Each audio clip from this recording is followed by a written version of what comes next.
Minamahal kong kapwa, isang mapagpalang araw po sa inyong lahat. Sa bidyong ito ay pagninilayan natin ang napakagandang humilya ni Father Joel Jomarsos Gatos. Ang pamagat po nito ay, bakit mas masakit kapag ang ina ay nawala? So dahil ngayon po ay birthday ni Mama Mary, nais ko pong batiin ang ating mahal na ina na happy birthday. Sana po Mama Mary, patuloy niyo po kaming ipagdasal at huwag niyo po kaming hayaan na malayo sa ating Panginoong Hesus. Bago po nating simulan ang pagninilay na ito, magdasal po tayo sa ngalan ng Ama, ng Anak at ng Espiritu Santo. Amen. Lord God, narito na naman po kami para pag-aralan ng iyong salita. Nawa po ay gabayan mo po kami at tulungan sa aming pakikibaka sa mga demonyo at masasama. Sana Lord God, huwag mo po kaming pababayaan, huwag mo po kaming hayaan na malayo sa iyong piling at patuloy niyo po kaming ingatan. Nawa po ay matuto po kaming magmahal sa iyo at sa aming kapwa. Inihiling namin ito sa pamamagitan ni Kristong aming Panginoon. Amen. Mama Mary, mga anghel, mga banal, sana po ay patuloy niyo po kaming ipagdasal. Sa ngalan ng Ama, ng Anak at ng Espiritu Santo. Amen. Minamahal kong kapwa, pagnilayan po natin ang napakagandang humilya ni Father Joel Jomarsos Gatos. Bakit mas masakit kapag ang ina ay nawala? Maraming beses ko na pong narinig ito. Sa tuwing ako po ay magmimisa at maglilibing ng isang ina, sinasabi po ng mga anak ng namatayan na ina, Father, masakit po ang mawalan ng ama, pero mas masakit pala pag ang nanay, ang ina, ang wala na.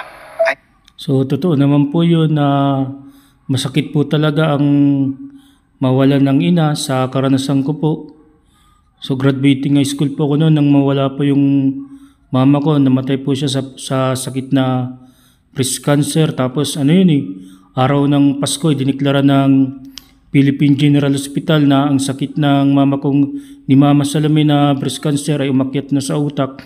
Kaya araw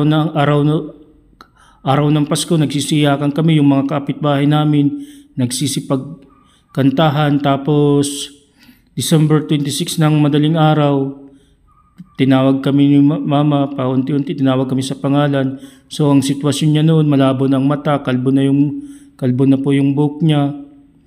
Talagang nakakawa po yung mga eksena. Tapos natulog po kami ng saglit, tapos ginising po kami na nagsisigaw na po si Papa na wala na po si Mama. So kaya mahirap po talagang mawala ng ina.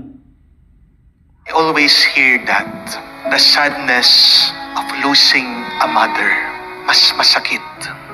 Nung malaman ko pong patay na po si Mama, ang ginawa ko po ay tumakbo po ako sa labas ng bahay namin, tapos sinunto ko po yung punong saging kasi noong mga time na yun, hindi pa po ako handa na mawalan ng ina.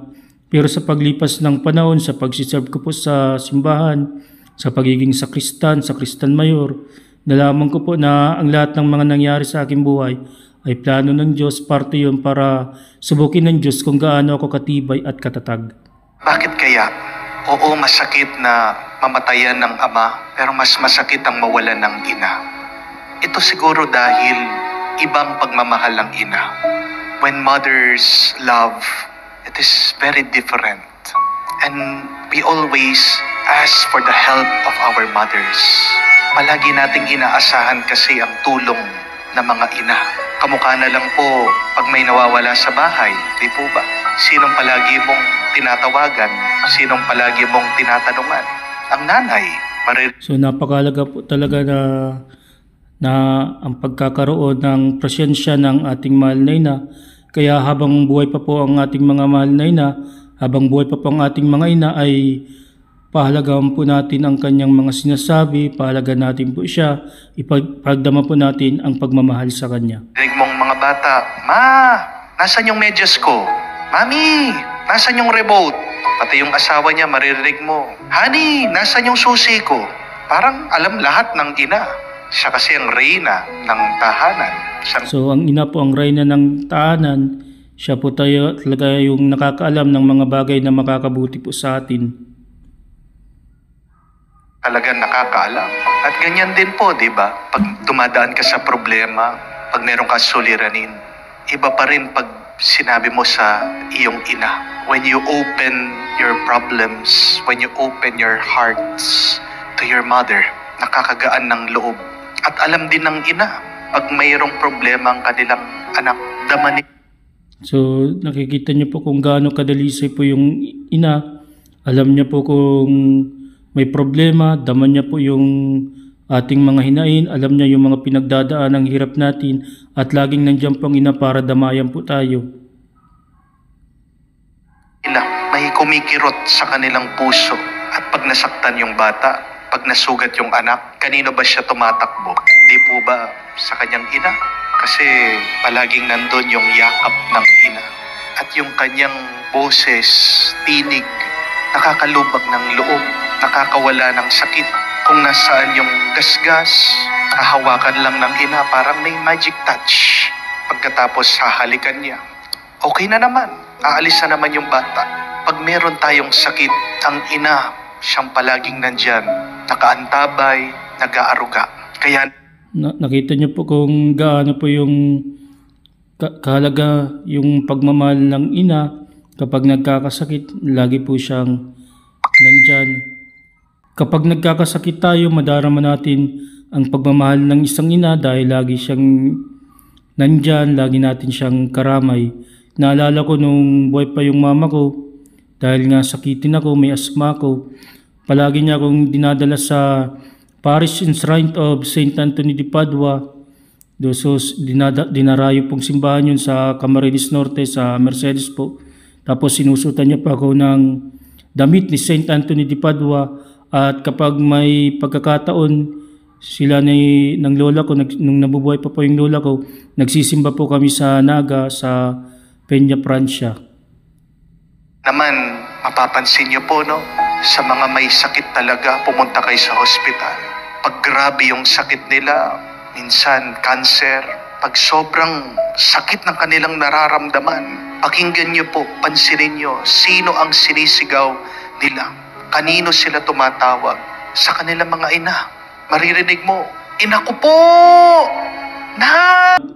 Tama naman po sinasabi ni Father na kapag dumaranas tayo ng sitwasyon na nagkakasakit tayo, na nahirapan tayo, lagi natin pong natatawag ang ating ina, ang kanyang presensya. Ay, sabi nila, habang tinitiis yung sakit, iba talaga ang ina. Iba ang pagmamahal ng ina. Kaya nga, napakalapit sa ating puso ng ating mga ina.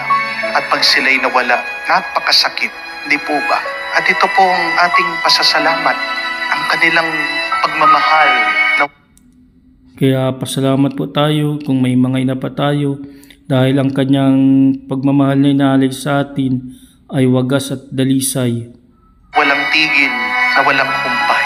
At dito din po natin inaalala ang tulong ng ating ina si Maria.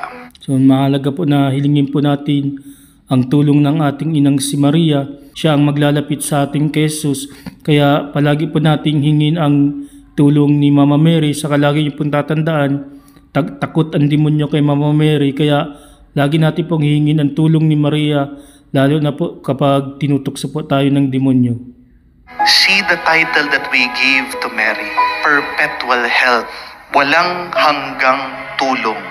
Talagang tunay naman po na kapag hiningin po natin ang tulong ni Mama Mary, walang tigil na tulong ibibigay niya sa atin. Talagang lagi niya tayong tutulungan. Naalala ko po nung nagkasakit pa ako. Talagang ang tumulong po sa akin noon ay yung Our Lady of Fatima, yung buklod. Sumama po ako sa mga prayer meeting, sa pagmimisyon po sa aming barangay. Halos 90% na Katoliko pong bahay ay napasok ko po. Kasama ko po sa pagnunubena, pagrurosaryo at pagdarasal at pagpiprayer meeting po. Walang tigil na tulong. Hindi po siya conditional na tulong. Ganyan tayong mga tao minsan Di po ba? Tinutulungan lang natin yung mga mababait sa atin, nagmamahal sa atin. Pero hindi ganyan ang pagmamahal ng isang... Nakikita niyo po ang pagmamahal ng isang tunay na ina, no? Wala siyang pinipili lahat. Minamahal niya lahat, pinaglilingkuran niya.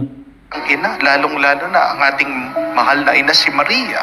humingi ka man ng tulong, hindi ka humingi ng tulong, palagi siyang tutulong. Palagi siyang nagdarasal para sa atin lahat. That is why we call her our Mother of Perpetual Help. Kaya mahalaga na magkaroon po tayo ng debosyon tuwing Miyerkules sa Our Mother of Perpetual Help. So, magnunubi na po tayo kada Miyerkules kay Mama Mary. Thank the Lord for that. Yes, we are receiving blessings and graces from God. But see, through Mary, she asked for more blessings, for more graces for us. That is really the love of a mother. Nung pong ako'y nag-aaral, palagi akong pinaghahanda ng baon ng aking ina.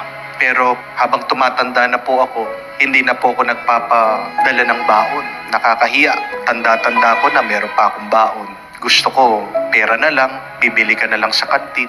Pero mabibigla ako kasi kahit na hindi na ako humihingi, nagpapahanda ng baon, pagkabukas ng bag ko, makakita ka, merong cookies, may tinapay, may candy. Kahit po nung ako'y Nakikita niyo po na ang ating ina ay masikaso po. Lagi niya pong pinaghahanda tayo ng mga kailangan natin sa school, ng mga baon, kung ano pa man mga kailangan natin. pari na. Hindi ko naman siya sinasabihan. Bigla-bigla makikita ko po sa table ng kumbento, nagdadala pa rin siya ng pagkain para sa akin. Hindi ba yun yung pagmamahal ng isang ina? Talagang iba po talaga ang pagmamahal ng isang ina. Hindi po matatawaran ang kanyang presensya, ang kanyang pagmamahal na ipinapakita sa atin. Kahit na hindi mo sabihan, bibigyan ka. Kahit na hindi ka humingi, tutulungan ka. At kahit na minsan nasasaktan mo sila, papatuloy pa rin sila sa pagmamahal. So magpapatuloy pa rin sila sa pagmamahal. Ganyan po talaga ang isang ina kapag nag-alay ng pagmamahal ay wagas at dalisay. Talagang iba po talaga ang pagmamahal ng isang ina. Yan lang po ang paalaala sa atin, pakiusap. Sana naman wag natin bigyan ng sakit ng loob. Kaya sa mga makakapanood ng bidyong ito na buhay pang mga ina, buhay pang mga ama, sana wag natin bigyan ng sakit ng loob ang ating mga magulang. Dapat po kapag tumatanda na ang ating mga magulang, ay unawain natin, wag natin bubulyawan. Hanggat maaari, wag po nating bibigyan sila ng pagkakataon na magalit. Lawakan po natin ang ating pag-unawa, ating pasyensya sa kanila dahil po sila ay tumatanda na po, nanghihina na ang kanilang katawan, kaya dapat po natin silang alagaan at mahalin. Yung ating mga ina, alam ko hindi natin sinasadya. Minsan nasasaktan din natin sila. Hindi lang sila nagsasalita, tahimik lang sila. Pero sana naman maging sensitibo tayo sa kung ano man yung nararamdaman nila. Tandaan nyo, kahit na ano pang gawin natin sa kanila, masakit, hindi mawawala yung pagmamahal nila sa atin. Yun lang nga, sana habang buhay sila, masabi pa rin natin yung ating pasasalamat. So sana po habang buhay pa yung ating mga magulang, ating ina, ating ama, masabi natin yung ating pasasalamat lalo na sa ating mga ina. Ating pagmamahal sa kanila. Ang malungkot na kwento ay kung kailan wala na yung ina, doon mo maririnig umiiyak, nagpapasori at sinasabi. So realidad po yun, kapag umattend ka ng mga funeral mass, ng mga nag-attend ka ng libing, nung buhay pa laging inaaway yung ina, laging binubulyawan yung ina. Kapag patay na yung ina, paiyak-iyak sa kabaong, "Mami, mama, bakit mo ako iniwanan?" So sana po hindi dapat ganun. Hindi tayo umabot na kung kailan patay na, saka dun tayo iiyak. Dapat habang buhay pang ating mga magulang, mag-ukol po tayo ng pagmamahal sa kanila. Mahal kita. Huwag na nating hihintayin yung araw, yung oras na yun, na kung saan nakahimlay na ang ina, di na makapagsalita, wala na naririnig, ay doon mo papasalamatan, doon mo appreciate yung kanyang ginawa. Habang buhay pa sila, paramdam naman natin sa kanila. So napakaganda po ng mensahe po ni Father Joel. Habang buhay pa po, iparamdam na natin po ang pagmamahal sa ating mga ina, sa ating mga magulang. Ang ating pasasalamat sa walang sawa nilang tulong, sa walang sawa nilang pagmamahal sa atin. Tandaan po natin ito. We are so blessed. And why is that? Because we have our earthly mothers and we have our heavenly mother Mary praying for us, taking care of us, and loving us.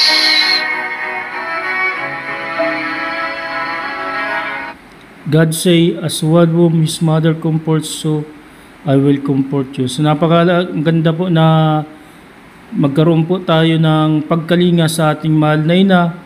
Dahil pag kinakalinga natin, inaarugan natin ang ating mahal na ina, parang inaarugan na lang natin din po ang ating mahal na Panginoon. Sana po ang mensahe po ng bidyong ito ay inyong pong ibahagi sa ating mga kapatid. So happy birthday Mama Mary. Salamat po sa panonood. I love you with the love of the Lord. God bless you. Mama Mary loves you. Amen. Salamat po. God bless po. Diyos mabalos sa Indogabos. Amen.